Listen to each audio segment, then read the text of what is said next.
आज हम बात करेंगे कामधेनु गाय के बारे में, जिसका नाम था सुरभि। क्योंकि इससे हमें पता चलेगा कि हमारी भारतीय सभ्यता में गाय इतनी पवित्र और पूजनीय क्यों है। तो कहां से आई कामधेनु गाय, कैसे पैदा हुई?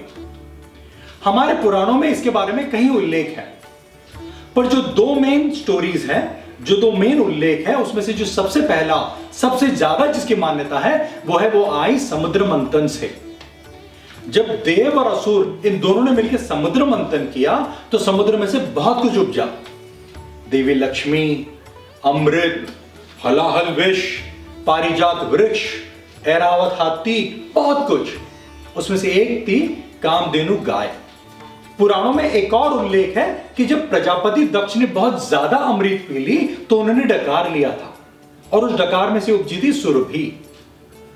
ऐसे अलग अलग भिन्न दूसरे भी उल्लेख है पुराणों में। कामधेनु गाय थी गौमाता, सारे मवेशियों की माता।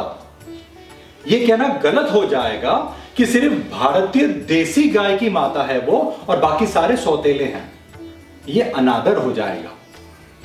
कामधेनु गाय इच्छा पूर्ति गाय थी। यह हर किसी की इच्छा पूर्ति करती थी।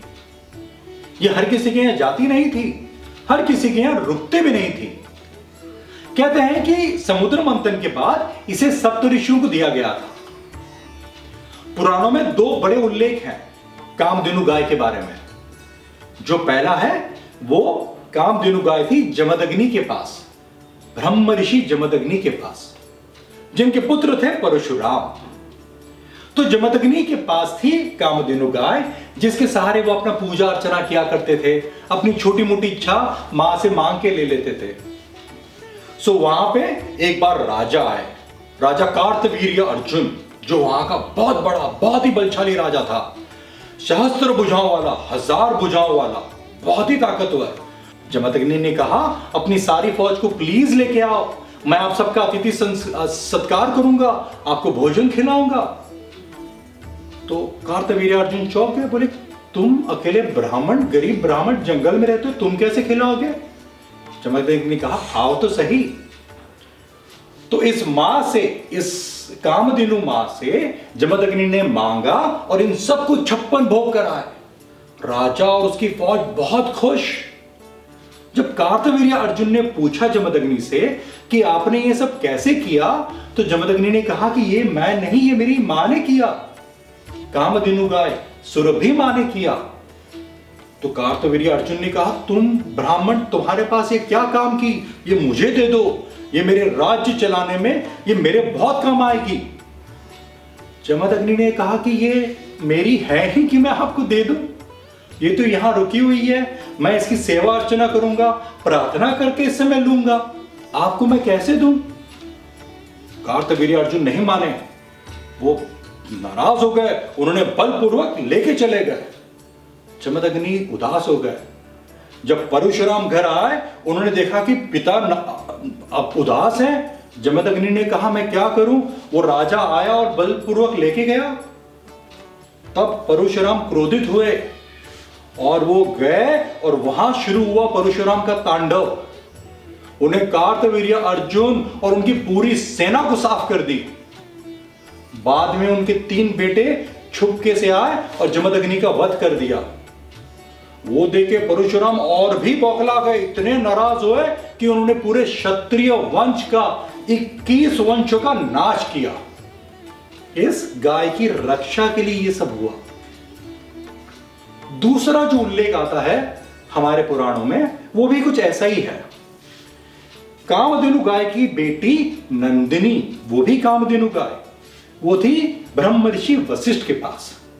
वशिष्ठ भी उसे इस्तेमाल करते थे अपनी पूजा अर्चना के लिए, मां से प्रार्थना करके लेते और अपना चलाते।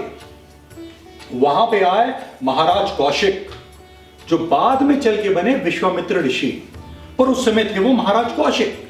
एकदम अपने बल से, अहंकार में वो पहुंचे और वहां पे महाराज वशिष्ठ ने वैसे उनका आदर सत्कार किया, उनकी और उनकी पूरे फौज का। तो महाराज कौशिक चौंके, बोले अरे तुम गरीब ब्राह्मण ने कैसे किया? वशिष्ठ ने बताया ये तो मां नंदिनी ने किया सब कुछ, कामधेनु गाय ने। तो वैसे ही बलपूर्वक महाराज कौशिक ने कहा, मुझे दे दो, मैं ले जाऊंगा। वशिष्ठ ने कहा, मेरी है नहीं, मैं तो सेवक हूं, मैं कैसे दूंगा। तो महाराज कौशिक ने अपने फौज के साथ चढ़ाई की। वशिष्ठ ने मां से कहा, मां रक्षा करो अपनी और मेरी, हम सबकी। और इस कामधेनु गाय से निकला दुनिया भर का फौज और महाराज कौशिक के पूरे फौज को नाश कर दिया। महाराज कौशिक ने कहा कि मेरा पूरा बल, मेरी पूरी सेना यहां इस ताकत के सामने बेकार, क्या ताकत है ये, मुझे भी ये चाहिए। वो सब कुछ छोड़ छाड़ के जंगल गए, अपना राज्य त्याग दिया उन्होंने, जंगल गए और हजारों साल तप की वहां पर, भगवान शिव की आराधना की, सारे दिव्य अस्त्र पा लिए उन्होंने और आए यहां पर ब्रह्म ऋषि वशिष्ठ से लड़ने, पूरी ताकत से लड़े। पर ब्रह्म ऋषि वशिष्ठ के सामने फिर भी कम पड़ गया। वो फिर हार के गए जंगल में, फिर हजारों साल तप की उन्होंने कि मैं और ताकतवर बनूंगा, और ताकतवर बनूंगा। और वो बनते गए ताकतवर, आके वो ब्रह्म ऋषि वशिष्ठ से लड़े और फिर हारे और फिर गए। इस तरह करते करते महाराज कौशिक स्वयं बन गए ब्रह्म ऋषि विश्वामित्र। सो गाय प्राचीन काल में सिर्फ वो रखते थे जो उसकी सेवा और आदर कर पाए, अपने और अपने परिवार से पहले गाय की सेवा। सो इसलिए प्राचीन काल में ज्यादातर गाय मवेशियों को ब्राह्मण रखते थे, क्योंकि उनको थोड़ा सा दूध और घी लग जाता था अपने यज्ञ के लिए। तो जब भी उनको थोड़ा सा घी या दूध लगता तो वो मां से प्रार्थना करते, इन मवेशियों से प्रार्थना करते कि मां थोड़ा सा दूध दे दे ताकि मैं अपने पूजा अर्चना कर पाऊं। वो सिर्फ अपने स्वार्थ के लिए दूध घी ये सब बटोरते नहीं थे, वो तो सिर्फ फल फूल कंदमूल वनस्पति आधारित वीगन जीवन शैली जीते थे। सो प्राचीन वैदिक समय में हमारी भारतीय सभ्यता वनस्पति आधारित थी, एक पुण्यात्मक जीवन शैली। पर आज का इंसान लोभी हो गया है, उसने अपने आप की सेवा को ही पूजा समझना शुरू कर दिया और दोनों आज से आज इंसान दूध और दूध के उत्पादों का सेवन करता है। पहले गौ माता का नाक के बराबर अनादर होता था, आज इंसान उनका व्यापार करता है। उस कामधेनु गाय, उस मां का वास्ता देते हुए आज इंसान करोड़ों की तादाद में हर साल उस मां के वंशज को लूटता है, शोषण करता है और मार डालता है, हम सबसे छुपा के। अगर आप सच में इन मवेशियों को, इन गायों को पूज्य और पवित्र मानते हैं तो इनकी रक्षा करें। आज हम इंसान के स्वाद के जंजीर में जकड़ गए हैं बेचारे।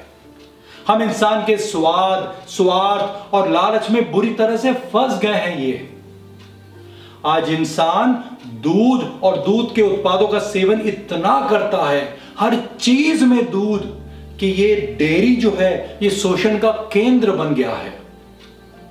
अगर कोई भी व्यापार जानवरों पर चले तो बेचारे जानवरों का शोषण तो होगा ही। तो अगर सच में आप गौमाता की रक्षा और आदर करना चाहते हैं सो दूध और दूध के उत्पादों का त्याग करें, हमारे प्राचीन भारतीय सभ्यता को अपनाएं, एक वनस्पति जीवन शैली जिएं, वीगन बने।